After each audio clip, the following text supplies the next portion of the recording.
Hello friends, welcome back JP law classes में आप सबका स्वागत है दोस्तों।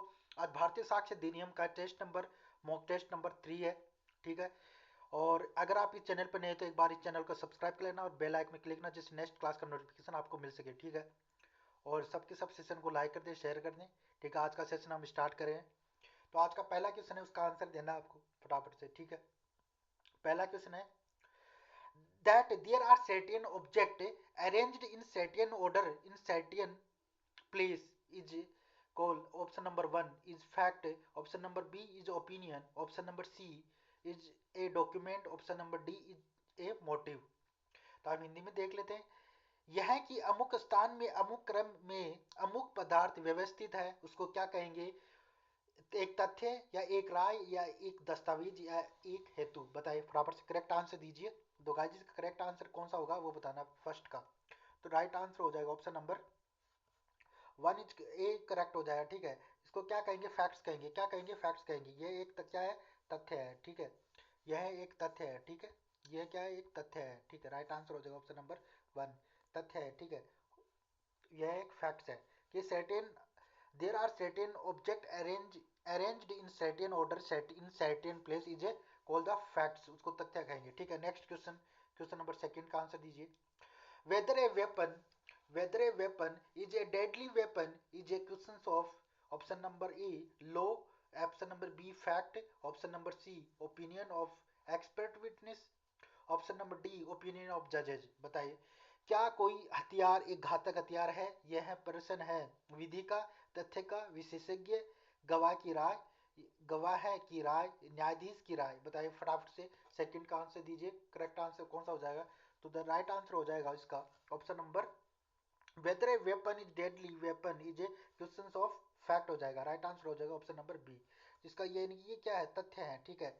यानी कोई हथियार एक घातक हथियार है, इसका ये क्या है? क्वेश्चन पर्सन, यह पर्सन है तथ्य का। ठीक है। राइट आंसर हो जाएगा ऑप्शन नंबर बी, करेक्ट हो जाएगा। ठीक है। Next question, question number third. Which of the following is not a fact? इनमें से कौन सा तथ्य नहीं है? निम्नलिखित में से कौन सा तथ्य नहीं है? Any mental condition, relation of think, option number C any state of think, option number D none of the above. यानी कोई मानसिक दशा या कोई वस्तुओं का संबंध, ऐसी कोई वस्तु उपरोक्त में से कोई नहीं। करेक्ट आंसर दीजिए थर्ड का। क्या करेक्ट आंसर होगा option number, question number third का? यानी कौन सा फैक्ट नहीं है वो बताना है। तो इसका राइट आंसर हो जाएगा ऑप्शन नंबर डी, करेक्ट हो जाएगा, क्योंकि इसका राइट आंसर हो जाएगा ऑप्शन नंबर डी करेक्ट हो जाएगा। ठीक है। बाकी एनी मेंटल कंडीशन ये भी तथ्य है, रिलेशन ऑफ द थिंग और एनी स्टेट ऑफ थिंग। ठीक है। कोई मानसिक दशा या वस्तुओं का संबंध या कोई ऐसी कोई वस्तु, ये सारे क्या है? तथ्य हैं, फैक्ट्स हैं। ठीक है। ठीक है। तो राइट आंसर हो जाएगा option number D is correct, correct answer हो जाएगा ऑप्शन नंबर डी। ठीक है। Next question number four, four का आंसर दीजिए फटाफट से। Question number four, the fact sought to be proved is called. क्या कहेंगे? फैक्टम प्रोबेंस, फैक्टम प्रोबेंडम, लैक्स फोरी लैक्स लोकी। साबित किए जाने वाले तथ्यों को क्या कहा जाता है? फैक्टम प्रोबेंस, फैक्टम प्रोबेंडम, लैक्स फोरी लैक्स लोकी। तो राइट, इसका करेक्ट आंसर क्या होगा दोस्तों? इसका राइट आंसर हो जाएगा option number B is correct हो जाएगा। ठीक है। उसको क्या कहेंगे? फैक्टम प्रोबेंडम, फैक्टम प्रोबेंडम। ठीक है। Option number B is correct हो जाएगा, फैक्टम प्रोबेंडम राइट आंसर हो जाएगा। ठीक है। Next question number five, five का आंसर दीजिए। Which of the following qualities, which of the following qualities to be treated as a facts within the meaning assigned to Bharatiya साक्ष्य Adhiniyam? Option number A that a man heard show the something is called, B that a man hold a certain opinion, option number C that a man act in good faith, option number D all of these. Correct answer बताइए फटाफट से, यानी कि कौन सा correct होगा। ठीक है। हिंदी में निम्नलिखित में से किस गुण को कानून के तहत दिए गए अर्थ के भीतर तथ्य माना जाएगा? भारतीय साक्ष्य अधिनियम में कि किसी व्यक्ति को कुछ सुना या देखा, किसी व्यक्ति की एक अमुक राय, या कोई व्यक्ति सद्भावपूर्ण कार्य करता है, या ये सभी। तो करेक्ट आंसर कौन सा होगा वो बताना है। तो इसका राइट आंसर हो जाएगा ऑप्शन नंबर डी करेक्ट हो जाएगा। ठीक है। ये सारे क्या हैं? फैक्ट्स हैं। ठीक है। ए man heard show the something is a fact, a man hold certain opinion is a fact, A man act in good faith is a fact. ये सारे क्या है, तथ्य हैं। तो राइट आंसर हो जाएगा ऑप्शन नंबर डी करेक्ट हो जाएगा, ठीक है। हिंदी में ऑप्शन नंबर डी करेक्ट हो जाएगा, ठीक है। ये सारे क्या है, फैक्ट, तथ्य हैं, ठीक है। तो option number D correct answer हो जाएगा, ठीक है। नेक्स्ट क्वेश्चन नंबर 6 है। 6 का बताइए। A person said certain word is a, option number A fact, option number B subject, या option number C an opinion, option number D an evidence. किसी व्यक्ति ने अमुक शब्द कहा है, वो क्या है, एक तथ्य, एक विषय, एक राय, या एक सबूत। फटाफट से इसका करेक्ट आंसर दीजिए। क्वेश्चन नंबर 6 का राइट आंसर क्या होगा? तो गाइस इसका राइट आंसर हो जाएगा option number A person said certain word is ए, ये क्या है, तथ्य है, ठीक है। ऑप्शन नंबर यानी कि एक यानी कि राइट आंसर हो जाएगा ऑप्शन नंबर 1 इज करेक्ट हो जाएगा, ठीक है। Option number 1 is correct answer हो जाएगा, ठीक है। फैक्ट है, ठीक है। तो ऑप्शन नंबर 1 यानी तथ्य है, ये सब क्या है, तथ्य है, ठीक है। राइट आंसर हो जाएगा option number 1। A person said a certain word, ठीक है। किसी व्यक्ति ने कुछ अमुक शब्द कहे, वो क्या है, तथ्य है, ठीक है। Next question number 7। 7 का राइट आंसर दीजिए। ए tried for murder of B, a trial for murder of B, beating with club with intention of causing his death at A is trial which one of following is not a fact in issues। इनमें से कौन सा fact in issues नहीं है वो बताना है। Option number A beating B with club, option number B a conversation with C, option number C a causing B death by such beating, option number D a intention to cause B death.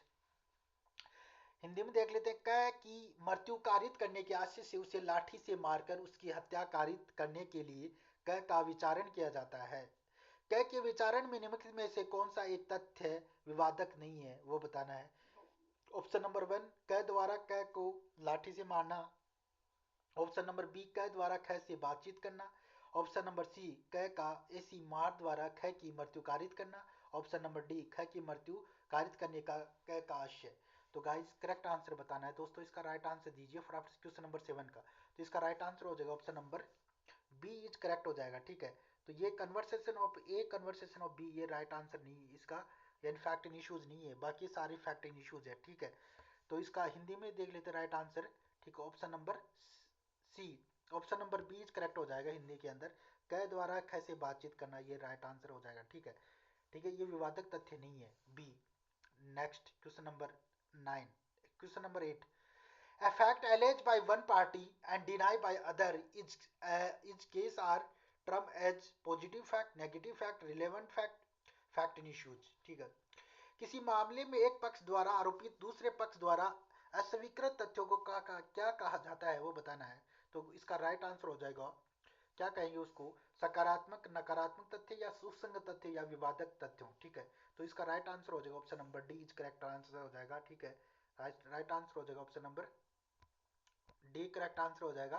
यानी ये क्या है, fact in issues, क्या है, fact in issues, विवादक तथ्य, ये सब क्या है, विवादक तथ्य है। यानी क्वेश्चन नंबर 8 का राइट आंसर हो जाएगा ऑप्शन नंबर डी, ठीक है। ये सब क्या है, फैक्ट इन इश्यूज है, ठीक है, विवादक तथ्य है। Next question number 9। Inscription on a metal plate or stone is a fact, is a document, is opinion, is motive. धातु पट या शिला पर उत्कीर्ण लेख है, एक तथ्य, दस्तावेज, एक राय, एक मकसद। तो करेक्ट आंसर दीजिए। N inscription of metal plate stone is ए, ये क्या है, फैक्ट है, या डॉक्यूमेंट है, या ओपिनियन है, या मोटिव। तो राइट आंसर हो जाएगा ऑप्शन नंबर, ये क्या है, document, option number B is correct हो जाएगा। ये सब क्या है, डॉक्यूमेंट है, ठीक है। Inscription metal plate stone is a document, यानी धातु धातु पट या शिला का उत्कीर्ण उत्कीर्ण लेख है, वो क्या है, दस्तावेज कहलाता है। क्या कहलाता है, दस्तावेज, ठीक है। राइट आंसर हो जाएगा option number B. Question number 10। Electronic record produced before the court are, option number A oral evidence, option number B documentary evidence, option number C ordinary evidence, या option number D technical evidence. बताइए फटाफट से question number 10 का answer दीजिए। या न्यायालय के समक्ष पेश किए गए इलेक्ट्रॉनिक रिकॉर्ड है मौखिक साक्ष्य, या दस्तावेजी साक्ष्य, या साधारण साक्ष्य, या तकनीकी साक्ष्य। तो राइट आंसर कौन सा होगा वो बताना आपको, ठीक है।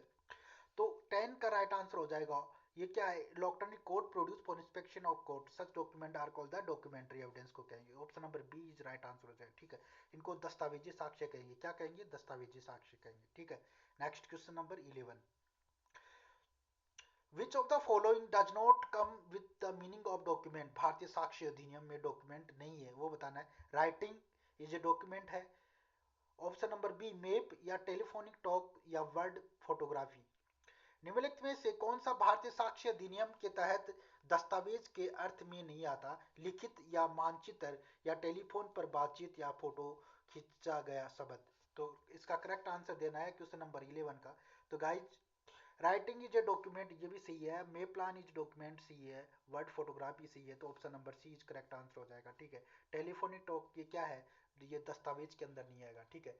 टेलीफोनिक टॉक क्या है? दस्तावेज के अंदर नहीं आएगा। तो option number C is correct हो जाएगा। टेलीफोनिक बातचीत ये दस्तावेज के अंदर नहीं आते, ठीक है। राइट आंसर हो जाएगा option number C. Next question number, अब देख लेते कि ये एविडेंस सेक्शन 2 ई डिफाइन करता है। एविडेंस मींस इंक्लूडिंग वो सारे ऑल स्टेटमेंट, वो सारे कथन, including statement given by electronically, जो स्टेटमेंट कथन electronically and which the court permit required to made before it by witness in relation of the matter of fact under the inquiry, such statement are called the oral evidence, मौखिक साक्ष्य कहेंगे, ठीक है। और वो दस्तावेज all document including उसके अंदर इलेक्ट्रॉनिक और डिजिटल, ठीक है, और record the produce for inspection of court, such document are called the documentary evidence, उनको डॉक्यूमेंट्री एविडेंस कहेंगे, ठीक है। तो हिंदी में देख लेते हैं ये सब। सेक्शन धारा 2 अणय के अंदर, धारा 2 अणय के अंदर साक्ष्य को भी परिभाषित किया गया है, जिसके अंतर्गत आते हैं वो सारे कथन, वो सभी कथन आते हैं जिसके अंदर इलेक्ट्रॉनिक रूप से दिए दिए गए कथन सम्मिलित हैं, जिसे न्यायालय जांच के अधीन तथ्य के विषयों के संबंध में समक्ष अपने समक्ष साक्ष्यों द्वारा किए जाने की अनुमति देता है और अपेक्षा करता है, उसको हम मौखिक साक्ष्य कहते हैं, ठीक है। नेक्स्ट, जो सेकंड क्लोज कहता है कि न्यायालय के निरीक्षण के लिए प्रस्तुत किए गए सभी दस्तावेज, जिसके अंतर्गत इलेक्ट्रॉनिक डिजिटल अभिलेख भी है, और ऐसे दस्तावेज दस्तावेजी साक्ष्य कहलाते हैं, ठीक है। ये सेक्शन 2 क्लोज, धारा 2 क्लोज यानी अण के अंदर दस्तावेज यानी डॉक्यूमेंट को डिफाइन कर रखा है, ठीक है, ठीक है। दस्तावेज को डिफाइन कर रखा है, ठीक है, यानी कि एविडेंस यानी सॉरी एविडेंस यानी एविडेंस को डिफाइन कर रखा है, एविडेंस को, ठीक है, एविडेंस को, साक्ष्य को डिफाइन कर रखा है, ठीक है। Next question number 12, which section related to evidence may be given fact in issues and relevant fact under भारतीय साक्ष्य अधिनियम 2023, सेक्शन 2, सेक्शन 3, सेक्शन 4, सेक्शन 5, कौन सा करेक्ट आंसर होगा? यानी भारतीय साक्ष्य अधिनियम 2023 के अंतर्गत विवादक तथ्यों और सुसंगत तथ्यों के साक्ष्य से संबंधित कौन सी धारा है, वो आपको बताना है।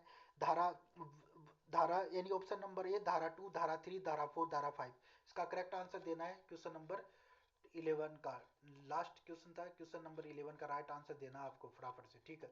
तो कौन सा करेक्ट हो जाए? 12 है ये क्वेश्चन नंबर 12। तो गाइस इसका राइट आंसर हो जाएगा एंड कि विच सेक्शन एविडेंस में be given fact in issues relevant fact under भारतीय साक्ष्य अधिनियम 2023, तो करेक्ट आंसर हो जाएगा ऑप्शन नंबर बीच करेक्ट हो जाएगा। कौन सा है? सेक्शन नंबर 3, ठीक है।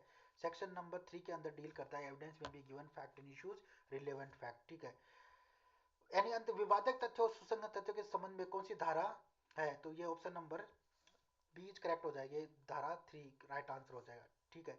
नेक्स्ट, अब कुछ इंपॉर्टेंट जो पॉइंट है एग्जाम के पॉइंट ऑफ व्यू वो हम देख लेते हैं, ठीक है। ये इंडिया भारतीय साक्ष्य अधिनियम कौन सा है? एक्ट नंबर 47 है, ठीक है। और असेंट ऑफ द प्रेसिडेंट की सहमति मिली थी 25 दिसंबर 2023 को। It shall be come into force, ये लागू कब हुआ था? ये it shall be come into force यानी कि 1 जुलाई 2023। अन एक्ट, इसका जो प्रियम्बल कहता है, the act to consolidate to provide general rule and principle of evidence of the fair trial, ठीक है। इसके अंदर पार्ट यानी कि भाग, 4 भाग है टोटल। सेक्शन की बात करें तो 170 सेक्शन है, ठीक है, और चैप्टर 12 है, ठीक है। इसके अंदर भाग, टोटल भाग यानी 4 हैं, ठीक है, और टोटल धाराएं 170 है, अध्याय 12 है, ठीक है। टोटल अध्याय की बात करें तो 12 अध्याय हैं, ठीक, ठीक है। तो सेक्शन 2 डील करता है डेफिनेशन की बात करता है। सेक्शन 2 किसकी बात करता है? डेफिनेशन ही परिभाषाएं। और सेक्शन 2A के अंदर कोर्ट को डिफाइन कर रखा है, यानी धारा 2 के अंदर न्यायालय को डिफाइन कर रखा है, ठीक है। और सेक्शन 2B के अंदर कंक्लूसिव प्रूफ को डिफाइन कर रखा है। सेक्शन 2 क्लोज ख के अंदर निश्चायक सबूत को परिभाषित कर रखा है, ठीक है। यहाँ तक क्लियर। सेक्शन 2 क्लोज सी के अंदर डिसअप्रूव्ड को परिभाषित किया गया है। धारा 2 ग के अंदर ना साबित को परिभाषित किया गया है। और धारा सेक्शन 2D यानी डील विद डॉक्यूमेंट को परिभाषित किया गया है। धारा 2 क्लोज घ यानी दस्तावेज की बात करता है, ठीक है।